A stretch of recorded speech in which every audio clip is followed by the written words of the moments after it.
Hello, this is Dr. Grande. Today's question is, can I analyze the case of Steve McNair? Just a reminder, I'm not diagnosing anybody in this video, only speculating about what could be happening in a situation like this. If you enjoy this video, please like it, subscribe to my channel, and consider supporting me on Patreon. I'll put the link to Patreon in the description for this video. First, I'll look at the background of this case, move to the timeline of the crime, then offer my analysis. Steve McNair was born on February 14, 1973, in Mount Olive, Mississippi. In high school, he became a star football player. He continued playing football in college as a quarterback. Steve broke several records and became well known. In 1995, he was drafted by the Houston Oilers and initially served as a backup quarterback. In the 1997 season, he was moved to starting quarterback, where he performed well. That same year, he married a woman named Michelle. Steve had 2 children with 2 different women before this. He and Michelle went on to have 2 more children. In 1998, the Oilers moved to Tennessee. In 1999, they officially changed their name to the Tennessee Titans. In January 2000, the team went to the Super Bowl and was defeated by the St. Louis Rams. The game was very close. With 6 seconds left in the fourth quarter, Steve threw a pass that was caught by a receiver, but that receiver came up 1 yard short of a touchdown, which would have tied the game. Steve's performance was widely admired despite the failure to win the Super Bowl. He was offered a 6-year, $47 million contract. In May 2003, Steve was arrested for driving under the influence and illegally possessing a firearm, but the charges were later dismissed. In June 2006, after struggling with a number of injuries, Steve was traded to the Baltimore Ravens. In May 2007, the police pulled over Steve's pickup truck, which was being driven by his brother-in-law as Steve was riding in the passenger seat. Steve was arrested for DUI by consent because he allowed his intoxicated brother-in-law to drive. Later, the charge was dismissed. In April 2008, Steve McNair retired from football and continued to live in Nashville with his wife and children. He had an 80% interest in a restaurant called Gridiron 9, located on East Jefferson Street, and he spent a lot of time fishing. In addition to these activities, Steve found other ways to remain active after his football career concluded. In December 2008, Steve started having an affair with a 19-year-old woman named Sahel Kazemi, who went by the name Jenny. She was a waitress at a Dave & Buster's restaurant and lived in an apartment on Crystal Springs Road. On occasion, Jenny would stay at a condominium in Nashville that Steve rented for the purposes of maintaining discreet sexual relationships. In May 2009, Steve started having another affair with a woman named Leah, so he definitely kept busy during his retirement. Now moving to the timeline of the crime. On July 4, 2009, at 12:40 p.m., Steve's friend Wayne Neely stopped by the condominium that Steve rented. When he walked in, he noticed there were 2 people there. A man was on the couch, and a woman was on the floor in front of the couch. He walked by them to get a beer from the refrigerator. Wayne claimed that he thought the 2 people were sleeping. At this point, he noticed blood on the floor as well as spent shell cases. He picked up one of those cases. He now realized that the 2 people were not sleeping. They were dead. He walked out of the condominium and left a message for Steve saying, "Call me, urgent." Wayne then called one of Steve's friends named Raymond, but there was no answer. At 12:51 p.m., he called Steve's business partner, Robert Gaddy, and told him there were 2 dead people in the condominium who he did not recognize. Once Robert arrived, he and Wayne entered the condominium together. Robert realized that the dead man was Steve and called 911 at 1:35 p.m. He told the operator that 2 people had been shot and killed. At 1:39 p.m., the first officer arrived at the scene. Here is what the police found during the course of their investigation. Steve and Jenny were both dead from gunshot wounds caused by the same gun, a Brico Arms Jennings 9, chambered in 9mm Luger. This semi-automatic pistol was recovered at the scene. Steve had been shot 4 times. It appeared as though he was shot in the head first, then shot in the chest twice, before being shot a final time in the head at close range. The gun was touching his head when it fired. He was probably sleeping in a seated position on the couch when the first bullet struck his head. Jenny sustained a single gunshot wound to the right side of her head. It appeared as though she was seated on the couch when the gun discharged. This gun was touching her head. Her body was found on the floor in front of the couch on top of the pistol, so she must have fallen off the couch after being shot. Gunshot residue was found on Jenny's left hand. Her right hand was covered in blood to such an extent that the gunshot residue test would not have detected any there, even if she fired the weapon with that hand. No gunshot residue was found on Steve's hands. The police pieced together what happened in the days leading up to the tragedy. On July 1, 2009, 3 days before the shooting, Jenny found used condoms in the bathroom at Steve's condominium. From a spelling perspective, obviously a condominium would contain a condom, but Jenny was more worried about the implications regarding Steve's lack of loyalty. On the same day, at 5 p.m., Jenny clocked out at Dave & Buster's for a 30-minute break. She visited a convicted felon named Adrian Gilliam and asked him about purchasing a firearm. When Jenny returned to work at 7 p.m., she explained to the restaurant manager that she had a flat tire on the way back, which is why she took 2 hours instead of a half hour. Later that night, a chef named Vent Gordon, who worked at Steve's restaurant, received a call from Steve asking to meet for drinks at a downtown sports bar. When Vent arrived at the bar, Steve and Jenny were already there. All three of them left at 12:45 a.m., now on July 2. They were in Jenny's black 2007 Cadillac Escalade SUV. Jenny was driving above the posted speed limit. Both Steve and Vent told her to slow down. I guess one could say they were venting frustrations and grating on her nerves. At 1:08 a.m., the police pulled Jenny over. A few minutes later, she was arrested for driving under the influence. Steve and Vent were permitted to leave and returned to the bar. Jenny was released from jail after Steve posted her bond. She met with him, and they had an argument. At 4 a.m., Steve arrived at the apartment of his other lover, Leah. Steve then went fishing in Hendersonville, Tennessee. He returned to Leah's apartment that night at 10:30 p.m. Just after 2 a.m., now on July 3, Jenny sent Steve a text message which read, "You love me."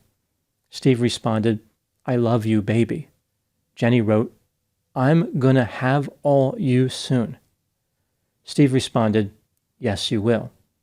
Not long after 10 a.m., Jenny texted Steve and told him she might have a breakdown because she was so stressed. She asked Steve to transfer $2,000 into her bank account so she could pay her cell phone and hospital bills. Jenny complained that she was having trouble breathing and said she might have to go to the hospital. Just after 4 p.m., Jenny sent a text message to Steve which read, "Baby, I have to be with you tonight. I don't care where. Tell me you gonna to be with me." Sometime between 5 and 6 p.m., Jenny met with Adrian. Again, he was the convicted felon who Jenny asked about a gun 2 days earlier. She purchased a 9mm pistol from him. This was the same gun used in the shooting. At 6:15 p.m., Jenny clocked into work at Dave & Buster's. At 8:34 p.m., another text message exchange between Jenny and Steve was initiated. Jenny wrote, "Baby, where are you going to be when I get off?" Steve explained that he was at home. Jenny wrote that she would call him when she was off work. At 10:07 p.m., Jenny clocked out. At 10:23 p.m., she texted Steve, "Do you want to get out and drink?" Steve replied, "Probably not, baby. Having trouble with the kids getting to sleep." Jenny texted, "I'm going to the condo in a minute." At 12:38 a.m., now on July 4, Steve texted Jenny with a message, "On my way." At 1:14 a.m., Jenny indicated that the front door was open and placed a call to Steve. At 1:29 a.m., Steve called Jenny. Steve's driver dropped him off sometime between 1:30 and 2 a.m. at the condominium. Steve McNair would never be seen alive again. The police determined that Jenny murdered Steve before bringing an end to her own life. She was probably motivated by the fact that Steve was seeing another woman. No one else was involved. The police consider this case to be closed. Now moving to my analysis. Here are my thoughts on a few areas that stood out to me in this case. Item number 1. Jenny was from Iran. She moved to the United States as a teenager after her mother was murdered. In 2004, she started a romantic relationship with a man named Keith. They moved to Nashville, Tennessee, and separated. This is when Jenny started her relationship with Steve. Jenny suffered from mental health difficulties, but no information was released about what those concerns involved. Item number 2. Despite the police saying that Jenny was the shooter, some people believe that other people were involved in Steve's murder. Maybe these mysterious offenders conspired with Jenny, or maybe she was a victim, like someone killed her and tried to make it look like she pulled the trigger. There are a few unanswered questions in this case that raise suspicions.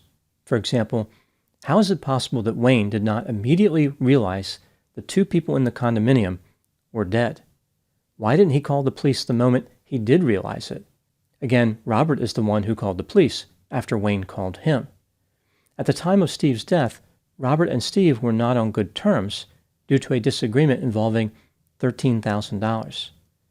The man who supplied the gun to Jenny, Adrian, was a convicted felon who was not allowed to possess a firearm.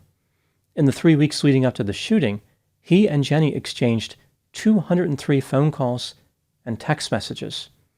This seems like a lot for a relationship that involved simply selling a person a firearm. One call and one text message occurred right before the shooting, and Adrian allegedly lied about his alibi.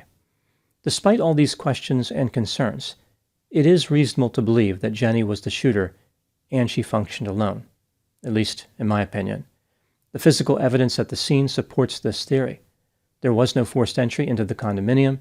Jenny was becoming increasingly frustrated with Steve in the days leading up to the shooting, and she purchased the weapon used in the shooting 1 day earlier. Item number 3, what do I think happened in this case? This is just a theory, my opinion. Steve was sensation-seeking, irresponsible, manipulative, deceptive, grandiose, and had a sense of entitlement. Jenny was gullible, depressed, insecure, clingy, and had unstable mood. She had a pronounced fear of abandonment and was overly dependent on Steve. Both Steve and Jenny were impulsive and appeared to have difficulty regulating their intake of alcohol. Steve wanted to convert his fame and fortune into unlimited opportunities for sexual encounters. This is why he rented the condominium. It was a place where he could have sex without his wife finding out. Steve was not sophisticated enough to attract women without using deception. He told both Jenny and his other girlfriend, Leah, that he was going to divorce his wife, but he had no plans on doing this. He was simply manipulating the women into believing they had some type of future with him romantically. In Jenny's case, Steve supplied her with a number of indicators that he was serious. For example, he took her on trips to Hawaii, Florida, California, and Mississippi. They looked at houses, talked about getting married, met each other's families, and the couple discussed adopting children. Steve offered financial support to Jenny in a manner consistent with a sugar daddy. Jenny enjoyed the support, but also believed that she was going to be with Steve forever. She was too gullible and needy to understand the nature of Steve's deception. Prior to finding the condoms, Jenny was suspicious that Steve had other romantic interests. For example, in the weeks leading up to the shooting, Steve's other girlfriend, Leah, saw a black Cadillac Escalade following her. Jenny drove this type of vehicle. Once Jenny found the condoms, this removed all doubt. As Jenny was becoming increasingly dissatisfied, so was Steve. He was upset because Jenny would call him when he was spending time with his wife and children. Steve wanted to slow things down with Jenny as he pursued other romantic encounters. Ultimately, Jenny murdered Steve for cheating on her with another mistress. Now moving to my final thoughts. This case involved the intersection of narcissistic traits on the part of Steve and borderline traits on the part of Jenny. This is a challenging combination for a romantic relationship, especially in the context of an affair. This only adds more unpleasant and dangerous feelings to the mix, like jealousy and insecurity. Steve made a series of reckless maneuvers, all of which were easily avoidable. He decided to kick off the relationship with a false start. He conducted an end run to avoid accountability and rented a condominium to run interference. His game plan was to score a touchdown. He was definitely down with the idea of touching, but Jenny threw a flag on the play. She wasn't going to stay on the sidelines while Steve pulled a quarterback sneak. Jenny wanted to be considered a fair catch. However, Steve was ready to punt. Ultimately, Jenny called an audible, blitzed, and sacked Steve in the backfield permanently. Just like Steve's Super Bowl performance, under pressure, he came up short. People engage in affairs to score an extra point, but usually end up fumbling. Those are my thoughts in the case of Steve McNair. Please put any opinions and thoughts in the comments section. They consistently generate an interesting dialogue. As always, I hope you found my analysis of this topic to be informative. Thanks for watching.